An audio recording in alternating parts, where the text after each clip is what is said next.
Dans cette vidéo, nous allons parler d'indépendance des variables aléatoires. Prenons un espace probabilisé, oméga, avec une tribu A, et une mesure de probabilité P. Et je prends x et y, deux variables aléatoires. Alors, la construction de la tribu produit et de la mesure produit qu'on a fait tout à l'heure va nous permettre de définir une variable aléatoire z qui a pour tous les oméga de petit oméga de oméga, va nous faire correspondre x de oméga, y de oméga. Bon. Et z sera noté simplement xy, donc avec des parenthèses. Bon. Alors, chaque fois que je prends c dans l'attribut produit, ce qu'on va écrire, c'est p de xy, donc de z, donc de xy dans c, ça va être la mesure de l'ensemble des oméga, des petits oméga dans grand oméga, tels que x de oméga, y d'oméga et dans c.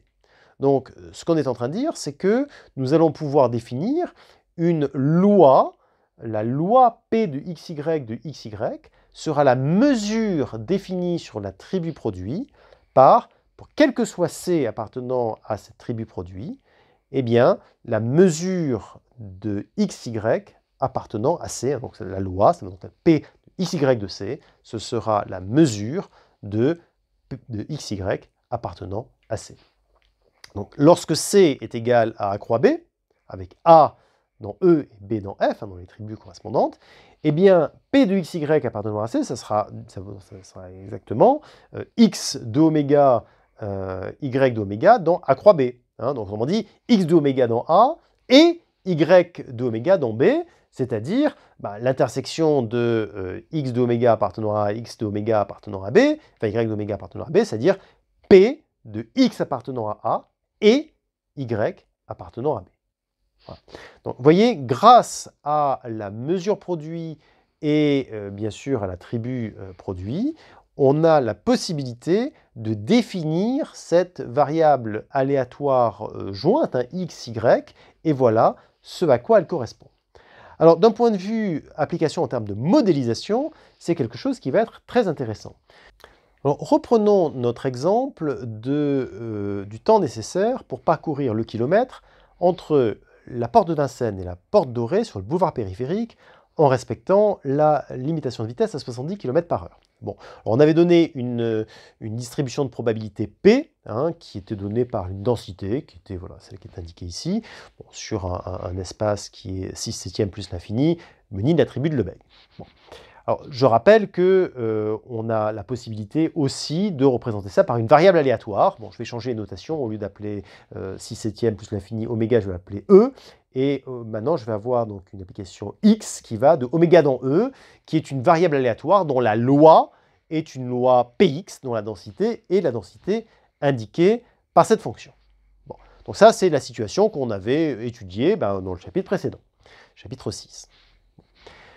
Imaginons maintenant qu'on s'intéresse à des jours de la semaine particuliers. Oui, parce que vous voyez bien que cette modélisation ne tient pas compte du jour de la semaine où le trajet a lieu, et on peut imaginer que si on fait le trajet le dimanche ou le trajet le lundi, ce ne sera pas exactement pareil. Alors, on n'a pas les heures, on va juste regarder les jours, et on va essayer de regarder finalement la situation en fonction de la journée. Alors, en ce qui concerne le jour de la semaine, on va considérer l'ensemble 1, 2, 3, 4, 5, 6, 7, qui va représenter les 7 jours de la semaine, 1 pour le lundi, 7 pour le dimanche, qu'on va munir donc de la tribu discrète.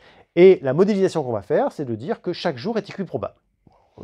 C'est simplement la situation dans laquelle on se trouve. Peut-être que dans une autre situation, on aurait donné des mesures de probabilité différentes, des lois différentes. Donc là, on va considérer une équiprobabilité de chacun des événements, ce qui correspond finalement à prendre une variable aléatoire y, qui va de oméga dans f, avec une loi uniforme, discrète, qui est indiquée ici. Bon. Alors, quand on fait ça, eh bien maintenant on va dire, voilà, en fonction des jours de la semaine, voilà la situation. Je suppose que la distribution des temps de parcours par jour est la suivante. Vous voyez, alors le lundi, le mardi, le mercredi, le jeudi, alors ça se ressemble, c'est un peu moins le mercredi parce que vous savez, les enfants ne vont pas à l'école, le vendredi, et puis en revanche, samedi et dimanche, c'est très différent parce que les comportements le week-end, la semaine ne sont pas les mêmes. Donc voilà essentiellement les distributions de temps de parcours. Alors j'ai divisé par 7 parce que sur la slide suivante, voilà, ce que je fais, c'est que je vous propose du coup de construire la variable aléatoire xy qui va de oméga dans E croix f. Bon. Et la loi de cette variable aléatoire, eh bien, la voici. Hein, voici. Donc là, on a une application qui va de oméga dans E croix f. Hein, donc vous voyez bien la situation dans laquelle on se trouve.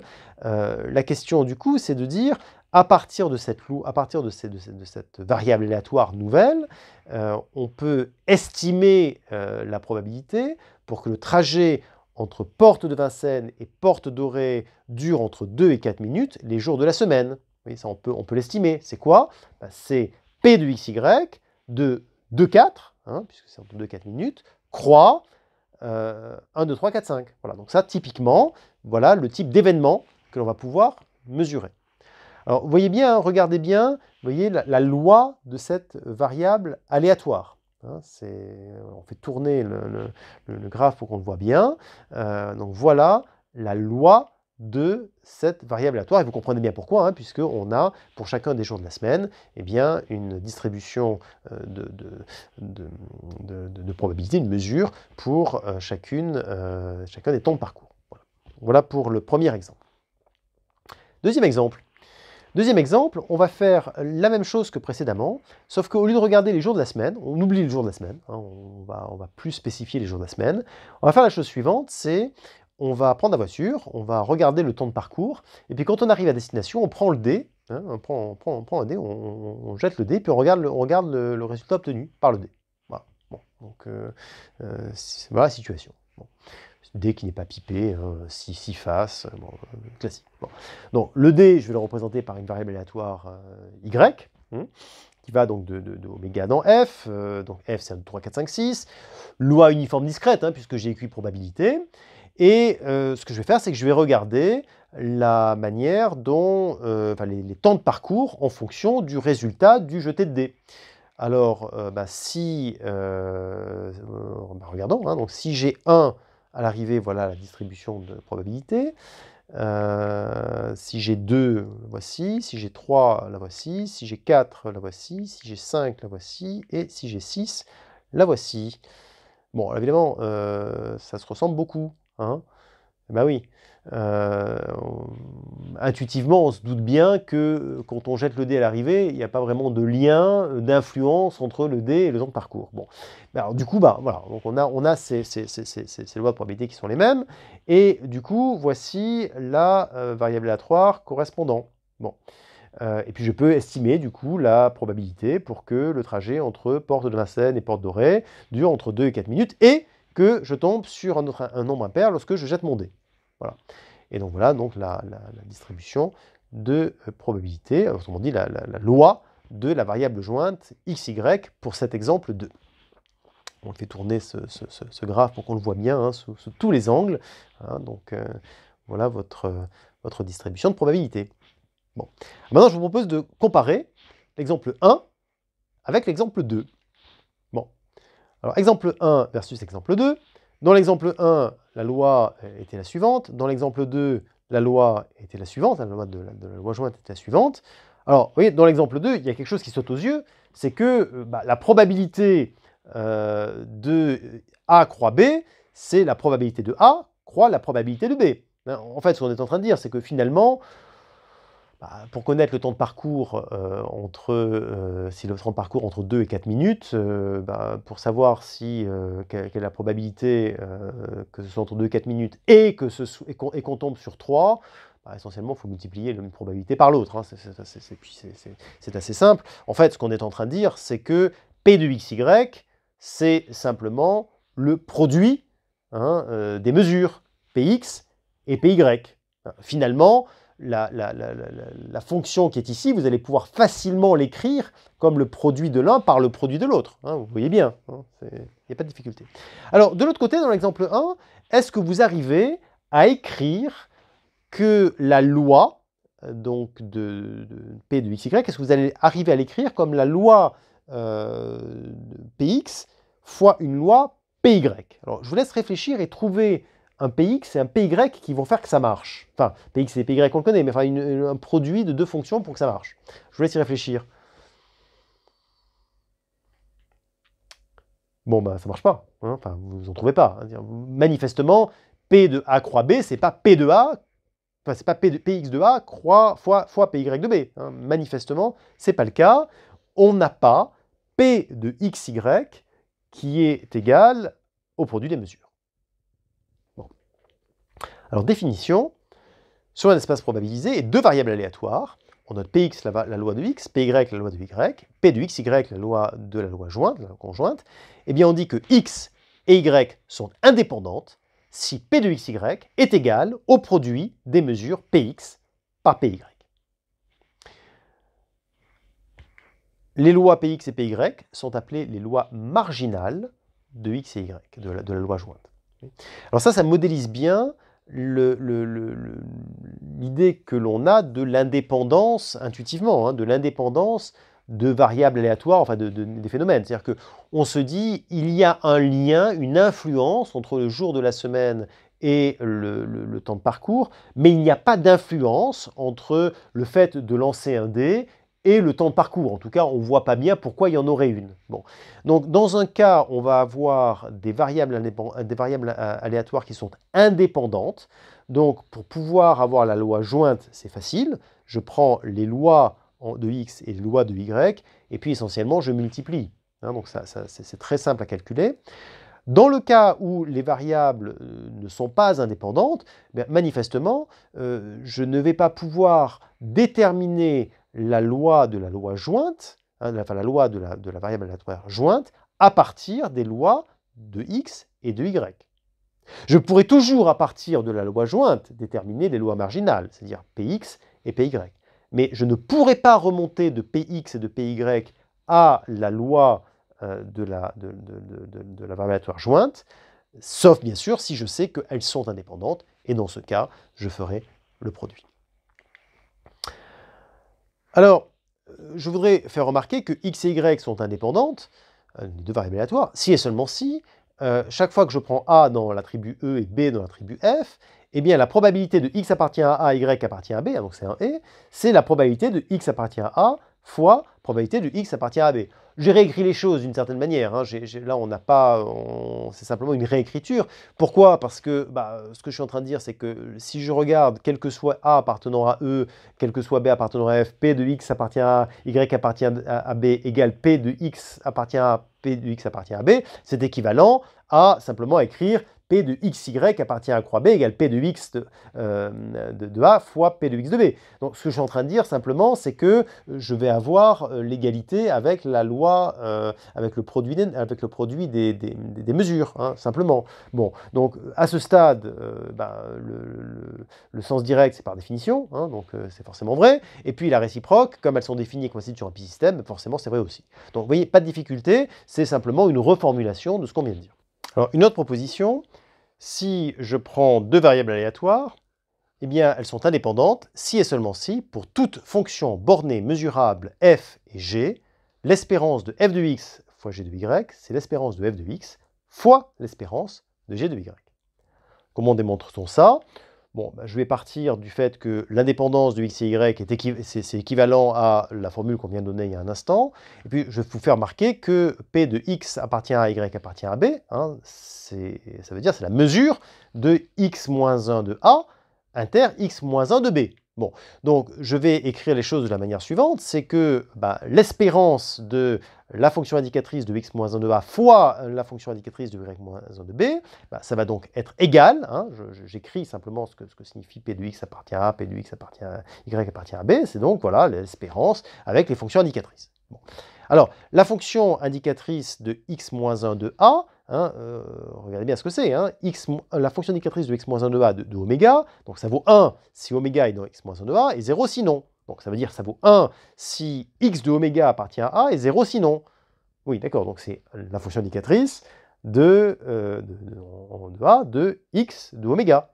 Bon, bah donc du coup, puisque c'est ça, je vais l'écrire de la manière suivante, c'est l'espérance de la fonction indicatrice de x, la fonction indicatrice de a, x, la fonction indicatrice de b, y. Alors en fait, là, c'est des compositions hein, quand on écrit. Hein, quand on écrit de x et de y, c'est rond x et rond y, mais c'est la notation usuelle pour écrire ça, qui est égale donc à l'espérance de 1 de x fois l'espérance de 1b de y. Bon, alors, bah, pour l'application, c'est facile, hein, l'égalité est établie pour toutes les fonctions indicatrices. Bon, bah alors, vous savez comment on fait, hein, on a l'habitude, c'est ce qu'on appelle le coup classique maintenant. Coup classique, par combinaison linéaire, c'est vrai pour les fonctions étagées positives, ensuite on fait la limite pour les fonctions étagées, pour toutes les fonctions positives, et puis finalement on finit par toutes les fonctions qui sont bornées, mesurables, méthode habituelle. Bon, ça, on a l'habitude de faire ce genre de choses, donc l'application ne pose aucune difficulté. La réciproque, il suffit de prendre f égale 1a et g égale 1b, et ça marche. Voyez. Donc, ce qu'on est en train de dire, c'est que dans le cas de deux variables aléatoires indépendantes, eh bien, j'ai cette égalité pour les espérances, qui n'est évidemment pas vrai dans le cas général. Et le corollaire, c'est que si je regarde du coup l'espérance de la variable aléatoire x fois y, ben, c'est l'espérance de x fois l'espérance de y. Hein, ce qui n'est évidemment pas vrai dans le cas général. On vous avait d'ailleurs alerté sur le fait qu'en général, on n'a pas égalité, mais si on a des variables aléatoires indépendantes, c'est vrai. Alors ça d'ailleurs, c'est à rapprocher du fait que, pourquoi est-ce que d'habitude l'espérance du produit, c'est pas le produit des espérances? Parce que d'habitude, l'intégrale du produit de deux fonctions, c'est pas le produit des intégrales. Hein. Ça serait remarqué si c'était le cas. Là, ce n'est pas le cas. Bon. Mais dans le cas où les deux fonctions elles sont à variables séparées, on peut le faire. Vous voyez. Donc c'est ce qui se passe. Donc voilà pour ce corollaire intéressant. Donc deux variables aléatoires indépendantes nous disent que l'espérance de xy, c'est donc l'espérance de x fois l'espérance de y. Bien sûr, il ne faudrait pas croire que la réciproque est vraie. Hein. Ce n'est pas parce que l'espérance de xy est égale à l'espérance de x fois l'espérance de y que les variables x et y seraient indépendantes. Hein. Pas plus que, c'est pas parce que l'intégrale d'un produit, c'est le produit des intégrales, que les fonctions sont variables séparées. Hein. C'est évidemment pas vrai. Bon. Donc, en particulier, hein, si on veut partir des espérances pour démontrer l'indépendance, ce qu'il faut faire, et alors là c'est vrai en revanche, hein, puisqu'on a vu une équivalence tout à l'heure, c'est montrer que l'espérance de f de x fois g de y est égale à l'espérance de f de x fois l'espérance de gy pour toutes les fonctions bornées, mesurables, f et g. X et y sont indépendantes si et seulement si pour toute fonction bornée mesurable f et g, f de x et g de y sont indépendantes. Ça, c'est une conséquence qui en découle. La définition de l'indépendance s'étend sans difficulté à plusieurs variables aléatoires. Comment fait-on? Je prends une famille de variables aléatoires, elle sera indépendante. Si chaque fois que je prends un sous-ensemble fini de l'indice de l'ensemble qui indexe ces variables aléatoires, eh bien la loi des variables aléatoires jointes est égale au produit des mesures correspondantes. Donc pas de difficulté de ce côté-là. Et je peux réécrire les choses avec l'autre formulation qui dit que la probabilité de xi appartient à A pour tous les i appartenant à cet ensemble fini J de l'ensemble des indices, c'est simplement le produit sur J des xi, enfin la probabilité de xi appartient à i. Bien sûr, les résultats qu'on vient d'énoncer se généralisent sans difficulté à des familles de variables aléatoires voilà, de manière assez simple. Bon.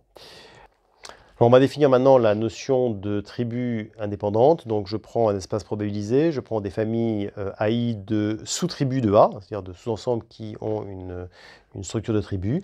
Eh bien, elles sont indépendantes. Si chaque fois que je prends un sous-ensemble fini des indices, eh bien, pour ces indices, la probabilité de l'intersection est égale au produit des probabilités.